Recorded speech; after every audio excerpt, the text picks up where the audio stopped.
Hello friends नमस्कार। तो friends देखंतु जिला हॉस्पिटल तरफ एक बहुत बड़ नियुक्ति रोचे। जदि आपणकर क्वालिफिकेशन मैट्रिक प्लस टू कि ग्रेजुएशन पास थी तेज पोस्ट आवेदन करेंगे। अंडर मैट्रिक पास करते भी आपण मैंने पोस्ट आवेदन करेंगे। फ्रेंड्स जदि सिलेक्शन पाँच तो मंथली बेसीस आपको ये 23,000 पर्यंत दरमा मिल पार, जहाँकि एक बहुत भल दरमा रोचे।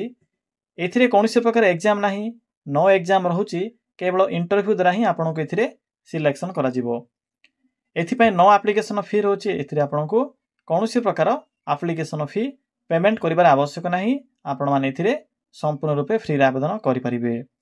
निज जिले में स्वास्थ्य विभाग आपण मैंने निज जिला हॉस्पिटल रे नियुक्ति पाइपर।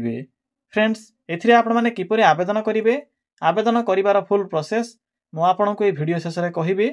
जदि आपण मैंने आवेदन करने इंटरेस्ट रखुंट तेबे भिडियोटी को शेष पर्यंत देखने।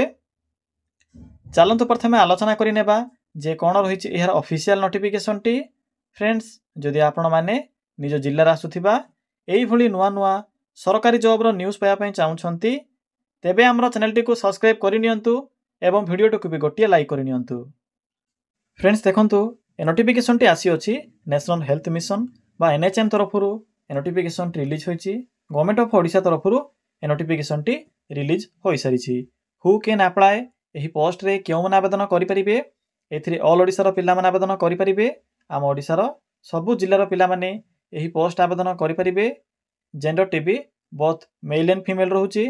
उभय पुरुष और महिला प्रार्थी माने भी यही पोस्ट आवेदन करेंगे। देखो जदि आम सैलरी कथा कहवा तेज 12,000 आरंभ कर 23,170 पर्यंत आपको ये मंथली बेसीस रे सैलरी मिल पार, जहाँकि एक बहुत भल सैलरी रोचे। देखो पोस्ट नेम जदि आम पोस्ट नेम कथा कहवा तेज ये डिफरेंट टाइप पोस्ट हो पाखापाखि 8 ରୁ 10 प्रकार पोस्ट वैकेंसी खाली रोचे। जेपरिक अकाउंटेंट कम आसिस्टेंट वैकेंसी रोचे। या सहित पारामेडिकल स्टाफ पोस्ट हो, ब्लॉक अकाउंट्स मैनेजर पोस्ट हो, काउंसिलर पोस्ट में वैकेंसी रोचे। नेक्स्ट ये हेल्पर पोस्ट हो एवं हाउसकीपर पोस्ट में वैकेंसी खाली रहिबो। तो आपण मैंने निजर क्वालिफिकेशन अनुसार ये जेकोसी भी पोस्ट में आवेदन करेंगे। जेहेतु ये इंटरव्यू भितर आवेदन प्रोसेस रोचे, तो जदि आपणकर यही समस्त पोस्ट में क्वालिफिकेशन थी तेज चाहिए सबुजाक पोस्ट रे आवेदन करेंगे। देखो कौन सब क्वालिफिकेशन रही 10th कि ग्रेजुएशन पास करते भी प्लस 3 पास करते भी आपण मैंने यही पोस्ट में आवेदन करेंगे। फ्रेंड्स नेक्स्ट हूँ एप्लिकेशन फी। तो देखो कौन सब एप्लिकेशन फी रही तो नो फी रोचे। आपको ये कौन प्रकार एप्लिकेशन फी पेमेंट कर आवश्यक ना, आपण मैंने संपूर्ण रूपे फ्री आवेदन करेंगे। जनरल ओबीसी एससी एसटी सबू कास्ट पिला माने फ्री आवेदन करेंगे। समस्त free of cost apply process रोचे। देखि नंतु पिला माने नेक्स्ट होची सैलरी। एथिरे क्यों पोस्ट में कौन सब सैलरी बा दरमा रहिबो सेही विषय भी थोड़ी चेक करनियंतु। जदि आप माने अकाउंटेंट कम स्टोर कीपर बा डाटा सॉरी फ्रेंड्स अकाउंटेंट कम आसिस्टेंट जदि आवेदन करूछंती तो एथिरे आपनकर 18,536 टंका स्टार्टिंग दरमा रहिबो। नेक्स्ट होची आपनकर पैरामेडिकल स्टाफ। एथिरे आपनकर 11,916 टंका दरमा रहउची। कुक एथिरे डिफरेंट टाइप पोस्ट होची। सेथि मध्ये देखंतु helper, watchman, probation officer, counsellor एवं आपनकर जो पोस्ट होची अंडर मैट्रिक पोस्ट से होची आपनकर हेल्पर। हेल्पर आपनकर डिफरेंट टाइप पोस्ट होची। वॉचमैन, कुक ए सब पोस्ट आसीबो। एथिरे आपनको 8,000 ରୁ 10,000 मध्य दरमा मिल पारिबो। काउंसिलर पोस्ट में 23,170 टंका दरमा रोचे। तो पिला माने यह थिला यार सैलरी विषय इन्फॉर्मेशन। आपण माने जे पोस्ट पे आवेदन करेंगे बा आपनकर क्वालिफिकेशन अनुसार जे पोस्ट आवेदन करेंगे से अनुसार आपनकर यह सैलरी स्ट्रक्चर रहिबो। देखंतु नेक्स्ट होची एज लिमिट। एथिरे आवेदन करिबा पई मिनिमम एज रोची 21 वर्ष, मैक्सिमम एथिरे 40 वर्ष बयस होची। जदि आपनकर कैटेगरी ओबीसी एससी एसटी किबा जदि पीडब्ल्यूडी कैटेगरी होइथिबो तेबे से अनुसार आपण माने एथिरे एज रे रिलैक्सेशन पाई परिबे बा अतिरिक्त ए सुविधा पाई परिबे। देखंतु नेक्स्ट होची सिलेक्शन प्रोसेस। एथिरे आपनकर मार्क बेसिस रोचे कौन प्रकार एग्जाम ना, या सहित इंटरव्यू रहिबो। मु आपनको पूर्व कहि सारिछि नो एग्जाम रोचे एथिरे कौन प्रकार एग्जाम ना। देखंतु पिला माने एप्लिकेशन फी भी तो किछि नाही। तो जदि आपनकर क्वालिफिकेशन थिबो एज होथिबो तो निश्चित रूपे ट्राई करिवे। यहाँ पर डीवी बा डॉक्यूमेंट वेरिफिकेशन रोचे। तो यही प्रोसेस द्वारा आपण माने एथिरे सिलेक्शन टी पाई परिबे। नेक्स्ट होची इंपोर्टेंट डॉक्यूमेंट। पिलामाने जेहेतु एथिरे वॉक इन इंटरव्यू द्वारा आपनकर एप्लिकेशन मोड रहउची तेणु डॉक्यूमेंट होउची सबुठो इंपोर्टेंट। तो देखि नियंतु जे एथिरे कोन सब डॉक्यूमेंट गुडी को मेंशन अछि।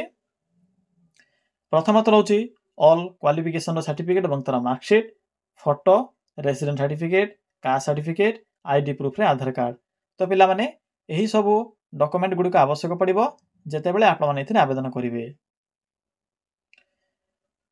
देखंतु नेक्स्ट होची एप्लिकेशन मोड जहा कि आपनकर एथिरे ऑफलाइन मध्ये रहउची। ऑफलाइन आपण माने पोस्ट माध्यम रे आवेदन करि परिबे एवं वॉक इन इंटरव्यू माध्यम रे भी आवेदन करि परिबे। म आपनको दुइटी जाको अप्लाई प्रोसेस कहि देबी। डेट देखंतु स्टार्ट होई सरिच ऑलरेडी। तो चलंतु आलोचना करि नेबा जे आपण माने किपरि आवेदन करिवे। लास्ट डेट कोन रहउची आपनको एथिरे 15 दिन टाइम मिलुची आवेदन करिबार। तो चलंतु आउ डेरी न करि आलोचना करि नेबा। फ्रेंड्स एथिरे किपरि आवेदन करिवे मो वीडियो डिस्क्रिप्शन बॉक्स रे को अप्लाई लिंक टी पिन करिछि। तो सिंपली आपण माने से अप्लाई लिंक ऊपर क्लिक करिवे। देखंतु से अप्लाई लिंक ऊपर क्लिक करि सैला परे आपनका सम्मुखरे एई भले एको इंटरफेस टी आसीथिबो। तो सिंपली तलको स्क्रॉल करिवे। देखंतु एठरे एको लेटेस्ट जॉब रो सेक्शन टी अछि। आपनको प्रथमे ही ओडिसा एनएचएम तरफ आसीथिबा ए नोटिफिकेशन लिंक टी देखिबाकू मिलिबो। तो सिंपली आपण माने एनएचएम रो नोटिफिकेशन लिंक ऊपर क्लिक करंतु। देखंतु पिला माने क्लिक कला परे आपनको ए पोस्ट रो फुल इन्फॉर्मेशन देखिबाकू मिलिबो जहा कि आपनकर ऑर्गेनाइजेशन नेम सहित दुईटी डिपार्टमेंट तरफ रे वैकेंसी रहिछि जहा कि दुईटी डिपार्टमेंट रो पोस्ट एथिरे मर्ज होइछि। 30/5/2025 पर्यंत डेट टी कंटिन्यू रहिबो। बाकी पोस्ट वाइज क्वालिफिकेशन मेंशन अछि। 8th पास रो आरंभ करी ग्रेजुएशन पास बा पोस्ट ग्रेजुएशन पास पिला माने भी वैकेंसी पे आवेदन करि परिबे। एज लिमिट तो कहि सारिछि 21 रु 40 एवं मैक्सिमम 45 वर्ष रहिबो। बाकी पोस्ट वाइज भी सैलरी मेंशन अछि। तो सिंपली तलको स्क्रॉल करंतु। देखंतु पिला माने आपनको शेष रे एको इंपोर्टेंट लिंक रो सेक्शन टी देखिबाकू मिलिबो। पीडीएफ लिंक 1 या सहित एप्लिकेशन फॉर्म लिंक 1 रो अछि जेउ पीडीएफ आखरे से एप्लिकेशन फॉर्म टी पिन करा जाइछि। तो सिंपली पीडीएफ लिंक 1 ऊपर प्रथमे क्लिक करंतु। देखंतु पिला माने पीडीएफ लिंक ऊपर क्लिक कला परे आपनको सिटी हेल्थ सोसाइटी बा एनएचएम अंडर आसीथिबा वैकेंसी रो इन्फॉर्मेशन टी देखिबाकू मिलिबो। देखंतु कोन होछि पोस्ट नेम प्रथमे होछि आपनकर data assistant cum accountant post. एथिरे आपनकर सैलरी होछि 15,842 पर मंथ। या तो देखंतु जदि आपनकर क्वालिफिकेशन अकाउंटेंट पोस्ट पई मिनिमम ग्रेजुएशन पास थिबो कॉमर्स स्ट्रीम रे या सहित जदि आपनकर कंप्यूटर नॉलेज थिबो जेपरि कि पीजीडीसीए डीसीए एई सब जदि आपनकर सर्टिफिकेट थिबो तेबे आपण माने एही data assistant cum accountant post रे आवेदन करि परिबे।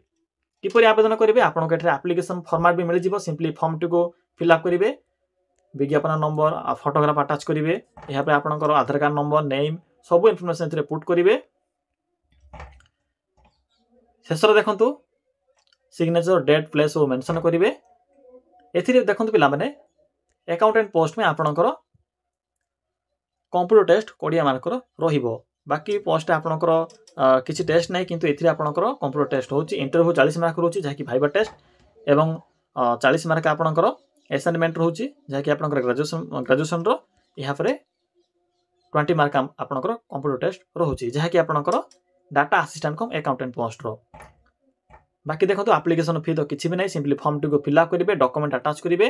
देखंतु यहाँ पर एड्रेस मेंशन करा जायछि।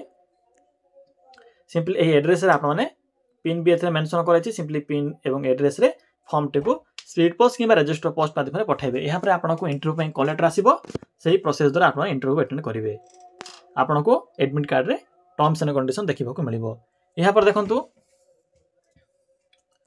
म आपनको पीडीएफ लिंक 2 विषय कहि एबे देखंतु 1 अछि। 1 ऊपर क्लिक करंतु पिला माने पीडीएफ लिंक 1 जहा कि आपनकर डिफरेंट डिपार्टमेंट तरफ ए वैकेंसी टी रहउछि। देखंतु प्रोबेशन ऑफिसर 23,170 टंका दरमा रहउछि। एमए पास करथिले आवेदन करि परिबे। काउंसिलर यहाँ पर रहउछि आपनकर पैरामेडिकल स्टाफ। नेक्स्ट होछि एथिरे आपनकर housekeeper sorry friends housekeeper helper different type रो पोस्ट होछि। तो एथिरे भी सेम प्रोसेस रहउछि। आपनको भी एठरे को एप्लिकेशन फॉर्मेट मिलि जिवो। सिंपली फॉर्म टी को प्रिंट काढिबे। प्रिंट कला परे फोटो को अटैच करिवे। नेम लिखिबे आपनकर केउ पोस्ट आवेदन करा पय चाहउछंती। यहाँ पर सीसीआर नेम टी को मेंशन करिवे। यहाँ पर आपनकर मोबाइल नंबर मेंशन करिवे, एड्रेस मेंशन करिवे। बाकी सेम प्रोसेस रहउछि। डिक्लेरेशन रे डेट प्लेस सिग्नेचर बाकी मेंशन करला परे आपनको एठरे भी एको एड्रेस टी देखिबाकू मिलिबो। म आपनको शो करा दोछि। तो देखंतु पिला माने सिंपली एही एड्रेस रे आपनको ए फॉर्म टी को 30/5/2025 पूर्व पठाइबाकू पड़िबो। तो पिला माने एही प्रोसेस द्वारा आपण माने एही 2 नंबर डिपार्टमेंट जहा कि आपनकर उत्कल बालाश्रम अंडर आसीथिबा और स्वास्थ्य विभाग अंडर आवेदन करेंगे। तो आज भिडियो में आपको दुईट जॉब इनफॉरमेशन देली। प्रथम तो थिला आपनकर अकाउंटेंट पोस्ट जहाँकि एनएचएम रे आसीथिला एवं उत्कल बालाश्रम रे आपनकर बाकी समस्त पोस्ट थिला। तो फ्रेंड्स यही प्रोसेस द्वारा आपण माने ए समस्त पोस्ट आवेदन करेंगे। जदि आपको किसी भी डाउट लगुथिबो ताले कमेंट सेक्शन में कमेंट कर जणाई पारिबे।